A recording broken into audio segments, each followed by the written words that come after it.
హ్రీంకారాసనగద్భితా నలసికాం సౌహక్లీం కళాం బిభ్రతీం సౌవర్ణాంబరధారిణీం వరసుధాధౌతాం త్రినేత్రోజ్వలాం వందే పుస్తకపాశమంకుశధరాం స్రగ్భూషితాముజ్వలాం త్వాం గౌరీం త్రిపురాం పరాత్పరకళాం శ్రీచక్రసంచారిణీం. మనకి చాలామంది ఏమండి గురుగారు మాకు చేతబడులు చేశారండి, మాకు ఈ యొక్క చిల్లంగి అంటారు దాన్ని, ఒక్కొక్క ఏరియాలో ఒక్కొక్కటి.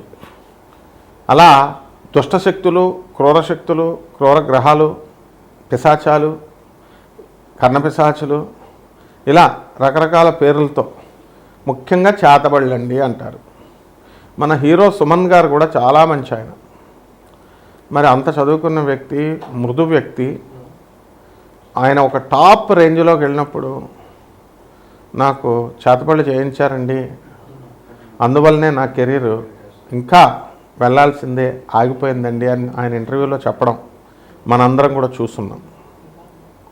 మరి మనకి హీరో సుమన్ గారు చాలా అంత గొప్ప పరిణతి చెందినటువంటి వ్యక్తి మరి అబద్ధాలు చెప్తారా? కాదు కదా. అయితే ఒక సైన్స్లో ఒక ప్రొఫెసర్గా ఉన్న నేను చేతబళ్ళు ఇవన్నీ ఉన్నాయంటే అవన్నీ ఖండించి పడేస్తాను. అయినప్పటికీ కూడా చాలామంది ఏమండి మేము హాస్పిటల్లోకి వెళ్ళామండి, మరి అక్కడ చూపించుకుంటే అన్నీ నార్మల్ వచ్చినాయండి, అంతా మాకు అర్థం కావట్లేదండి అని చాలామంది చెప్తూ ఉంటారు. అయితే చేతబళ్ళ వల్ల మా జీవితం ఆగిపోయిందండి అంటారు. అసలు ఈ చేతబళ్ళు ఎవర్రా నాయనా చేస్తారు అంటే మా బంధువులేనండి, మాకు తెలుసున్నటువంటి పరివారమేనండి, మా మీద మా ఎదుగుదల చూసి ఆగిపోవడానికి చేయించారండి అంటారు.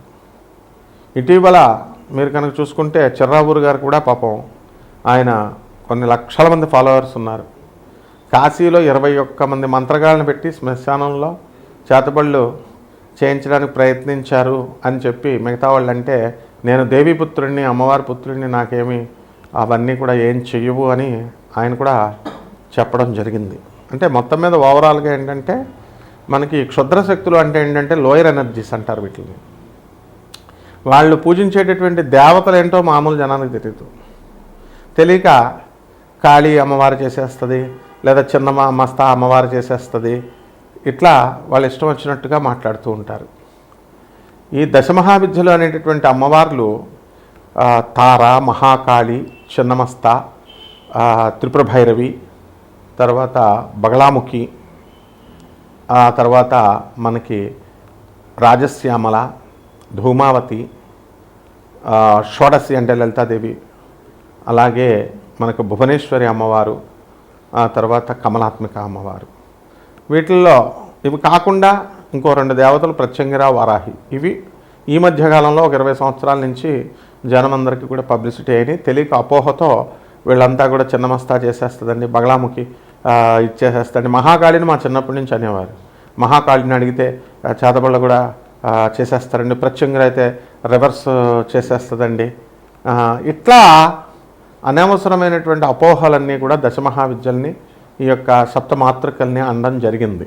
వారాహి, ప్రత్యంగిర అమ్మవార్లు వాళ్ళు అలా ఎన్నటికీ చేరు. ఆ అమ్మవార్లంతా కూడా గౌరీదేహ సముద్భవాం అన్నాం, అంటే గౌరీదేవి నుంచి పుట్టేది.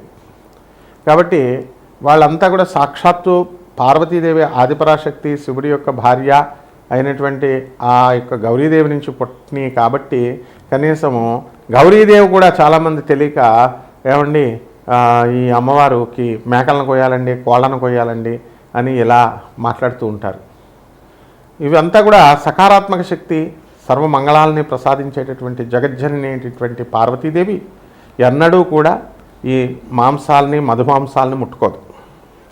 అలాగే దశమహావిద్యలు కూడా అవి ముట్టుకోవు. కానీ తెలియక వీళ్ళంతా కూడా వామాచార పద్ధతి, కౌలాచార పద్ధతి అని చెప్తూ మటన్ పెట్టాలా, చికెన్ పెట్టాలా, మందు బాటలు పెట్టాలా, పంచమకారాలు అంటూ పిచ్చి పిచ్చివన్నీ కూడా చెప్పుకుంటూ వచ్చారు. అటువంటి చెప్పినటువంటి వాళ్ళంతా కూడా డౌన్ఫాల్ని మనం క్లియర్గా చూసాం మన కళ్ళ ముందే. ఈ 2-3 సంవత్సరాలను ఆ దేవాలయాల నుంచి వాళ్ళని గెంటివేయడం కూడా పూజారులు అంత అవమానం కూడా వాళ్ళకి జరిగిందనమాట. ఇవన్నీ అవసరం లేదు వాళ్ళకి. మరి ఎవర్రా ఈ క్షుద్రశక్తులు అంటే లోయర్ ఎనర్జీస్. మరి నేను చెప్పినటువంటి దశమహావిద్యలు, ఈ ప్రత్యంగిర వరాహి అమ్మవార్లు వీళ్ళంతా కూడా హైయర్ ఎనర్జీస్ అన్నమాట. సో మనకి మానవుడి ఎనర్జీ కంటే కూడా దిగువనున్నటువంటి ఎనర్జీస్ని లోయర్ ఎనర్జీస్ అంటారు. మనం మీడియం ఎనర్జీ మనం. సో మనము ఎప్పుడైతే ఈ కర్ణపిశాచి అనేటటువంటి యక్షిణి ఆ అమ్మవారిని చాలామంది పూజ చేస్తారు, దానికి అసలు వాటి విధి విధానాలే తెలియదు ఎవరికి కూడా. వీళ్ళు ఏం చెప్తారంటే మూత్రం తాగాల, వాళ్ళ మూత్రాన్ని తినాలా, పిచ్చి పిచ్చివన్నీ చెప్తారు. అలాగే కొంతమంది ఈ క్షుద్రశక్తులకి రక్తం అన్నాన్ని అడుగుద్ది, అమావాస్య రోజున అడుగుద్ది, అది అడిగినప్పుడు మీరు తెచ్చి పెట్టాలా, ఇలాంటి నాన్సెన్స్ అంతా చెప్తూ ఉంటారు. మనకి చాలామంది ఈ యొక్క క్షుద్రశక్తి ఆరాధకుల్ని, అంటే అవన్నీ మినిమం మ్యాజిక్స్ అనమాట. ఇలా గాలిలో శివలింగాలు తీయడం, నోట్లో నుంచి శివలింగాలు తీయడం, విభూతి సృష్టించడం, అలాగే ఇలా లడ్డూలను సృష్టించడం, ఇవన్నీ కూడా మామూలు జన విజ్ఞాన వేదిక వాళ్ళందరూ కూడా వాళ్ళు చేస్తూ ఉండేవారు. వీళ్ళు కూడా ఈజీగా ట్రిక్స్తో చేసేవారు. సో మయనార్ అనేటటువంటి ఒక ఊరుంది, అది గౌహతికి 80 కిలోమీటర్ల దూరంలో అస్సాంలో ఉంది. అక్కడ గ్రామం మొత్తం అంతా కూడా కుటీర పరిశ్రమలాగా ప్రతి ఒక్కళ్ళు కూడా చేతబళ్ళు చేయడము, విడిపించడము, ఆ ఊరే అసలు చేతబళ్ళ ఊరు అంటూ చెప్పుకోవడం వస్తున్నాం. అలాగే కరోలి సర్కార్ అని చెప్పేసి చేతబళ్ళు తీసేస్తారని చెప్పేసి వీళ్ళంతా కూడా యూపీలో ఉన్నారని చెప్పి వెళ్ళడం, అలాగే వాళ్ళు కూడా చేతబళ్ళు పట్టిన వాళ్ళని జుట్లు పట్టుకొని లాగడం, ఇలా రకరకాలుగా ఎవరిష్టం వచ్చినట్టు వాళ్ళు చేస్తూ ఉంటారు. అసలు చేతబడి యొక్క లక్షణాలు ఎలా ఉంటాయంటే వాటి డెవలప్మెంట్ ఆగిపోతుంది. బాగా వ్యాపారంలో నెంబర్ 1గా ఎదిగిపోతున్నటువంటి వాళ్ళు సడన్గా అప్పుల పాలవడం, ఇతరుల చేత మోసగింపబడడం, అండ్ ఏదో ఒక విధమైనటువంటి భయంకరమైనటువంటి క్రానిక్ డిజీజ్ రావడం, ఆ డిజీజ్ సడన్గా క్యాన్సర్ వ్యాధి లాంటిది రావడం, ఆ వ్యాధుల ద్వారా మనం హాస్పిటల్కి వెళ్ళినా నార్మల్ ఉంది అని చెప్పడం వాళ్ళు, ఆ తర్వాత మనం టెస్ట్ చేసుకున్నా కూడా నార్మల్ ఉందండి అంటారు. సో ఈ రకంగా అసలు చేతబళ్ళు ఉన్నాయా లేవా, ఈ చేతబళ్ళు ప్రయోగాలు ఏమిటి, ఇవన్నీ కూడా మనము క్రమేపీ మనం తెలుసుకుందాం. వాటి ప్రభావాల వల్ల రాత్రులు పిశాచాలు కనబడడం, రక్తమాంసాలు కనబడడం, సౌండ్స్ వినబడడం, హాలుసినేషన్ లాగా, ఇన్ఫాక్చుయేషన్ లాగా ఉండడం, ఇవన్నీ జరుగుతున్నాయి. వీటిని కూడా 12 రాశుల మీద ఈ యొక్క సంవత్సరంలో 2026 సంవత్సరంలో ఈ చేతబళ్ళు చేసిన వాళ్ళ చేయబడినటువంటి వాళ్ళ డెవలప్మెంట్ ఎలా ఉంటుంది, వాళ్ళ డెవలప్మెంట్ ఆగిపోతుందా, ఈ వీడియోలో మనం తెలుసుకుందాం ఒక్కొక్క రాశి వారీగా. మిథున రాశి, ఈ మిథున రాశి వారికి అందరికీ కూడా ఈ సంవత్సరం అంతా కూడా విపరీతమైనటువంటి ధన యోగము అనేటటువంటిది ఉంది. ఉద్యోగాల్లో ప్రమోషన్లు, ముందుకు వెళ్ళడాలు, స్థిరాస్తులు పోగేసుకోవడాలు, ఇల్లులు కట్టుకోవడాలు, స్థలాలు కొరడాలు, ఇలాంటివన్నీ బాగున్నాయి. అయితే భర్త తరపు బంధువులు వచ్చినా, భార్య తరపు బంధువులు వచ్చినా అవతల పార్ట్నర్కి విసుగుగా అనిపించడము, ఆ తర్వాత వాళ్ళకి చేసి పెట్టలేకపోతున్నామని సనగడము, ఇవన్నీ కూడా చేతబడి యొక్క లక్షణాలు. ఎవరైతే చేతబడిలోకి గురయ్యారో, ఎవరికైతే దుష్టశక్తుల బారిన పడ్డారో, నెగిటివ్ ఎనర్జీ అండి, నెగిటివ్ ఫోర్స్ అన్నమాట, నకారాత్మక శక్తి అంటారు. ఖచ్చితంగా నకారాత్మక శక్తి ప్రభావంలోకి వెళ్ళినటువంటి వాళ్ళు చెడ్డవాళ్ళతో దోస్తానాలు చేయడము, ఇలాంటివన్నీ కూడా చేస్తారు. చెడ్డవాళ్ళందరూ కూడా పరిచయం అయ్యి వీళ్ళకి వ్యాపారంలో ఇలా చేద్దాము అలా చేద్దామని తప్పుడు సలహాలు ఇచ్చి వాళ్ళందరినీ కూడా వ్యాపారంలో నష్టము పోయేలాగా, లేదా ఈ యొక్క ఆర్పి బిజినెస్లని, జన్మభూమి అని, ఏది గుప్త నిధులని, ఇలాంటి పిచ్చి పిచ్చి అన్నీ చెప్తారు. అండ్ నెట్వర్క్ మార్కెటింగ్ బిజినెస్లని దింపుతారనమాట. ఇవన్నీ నాన్ సెన్స్. ఇవన్నీ అలాంటి వాళ్ళ ద్వారా వెళ్ళడం వల్ల రూపాయి రాదు. ఎవరు బాగుపడినటువంటి వాళ్ళు ఎవరు లేరు, అసలు ఉన్నారని భ్రమింపజేస్తారు.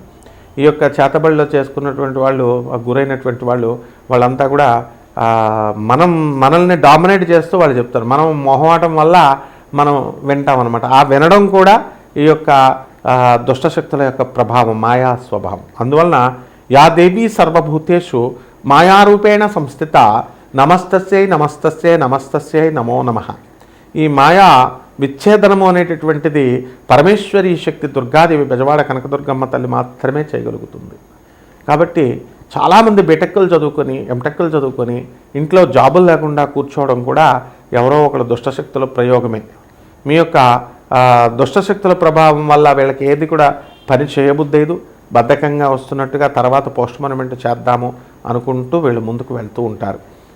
అలాగే ఈ ఈ ఇతరుల చెడ్డవాళ్ళతో సహవాసము అనేటటువంటిది ఎక్కువగా చేస్తూ ఉంటారు. ఇవి ఆపోజిట్ సెక్స్ని ప్రయోగించి ఆకర్షించి ఈ యొక్క క్షుద్రశక్తులన్నీ కూడా మనల్ని డిగ్రేడ్ డిమారలైజ్ చేయడానికి అవకాశాలు ఉంటాయి.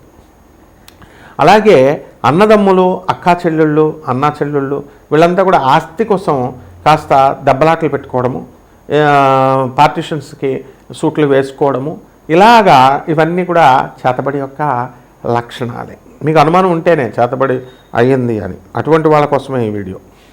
కాబట్టి ఈ యొక్క చేతబడులకు గురైనటువంటి వాళ్ళకి మరి లక్షలాది రూపాయలు ఖర్చు పెట్టుకొని వాళ్ళందరూ కూడా చాలామంది దగ్గరికి వెళ్ళి కపట జ్యోతిష్కుల, కపట బ్రహ్మల, కపట మంత్రగాళ్ళు, ముఖ్యంగా కపట మంత్రగాళ్ళ దగ్గరికి వెళ్ళి నష్టపోవడానికి ఎక్కువ అవకాశాలు ఉన్నాయి.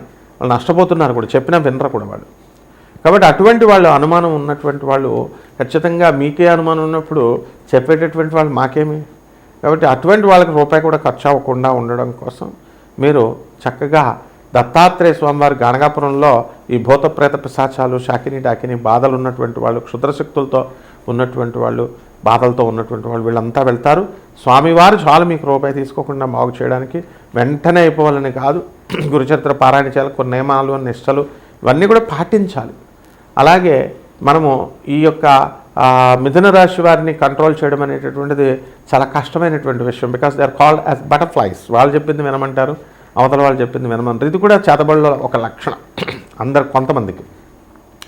అందువలన నాన్ ప్రాఫిటబుల్ ఆ బేసిస్తో మేము జాతకాలు చూడడము, మోడర్న్ సైన్స్ని తో సహాయంతో ప్రాచీన జ్యోతిష్యాన్ని బ్లెండ్ చేస్తూ చెప్తాం. కాబట్టి ఈ చేతబళ్ళ బాధల్లో ఉన్నటువంటి వాళ్ళు డైరెక్ట్గా నన్ను సంప్రదించవచ్చు. ఫోన్లో వాట్సాప్ నెంబర్లు పెట్టండి.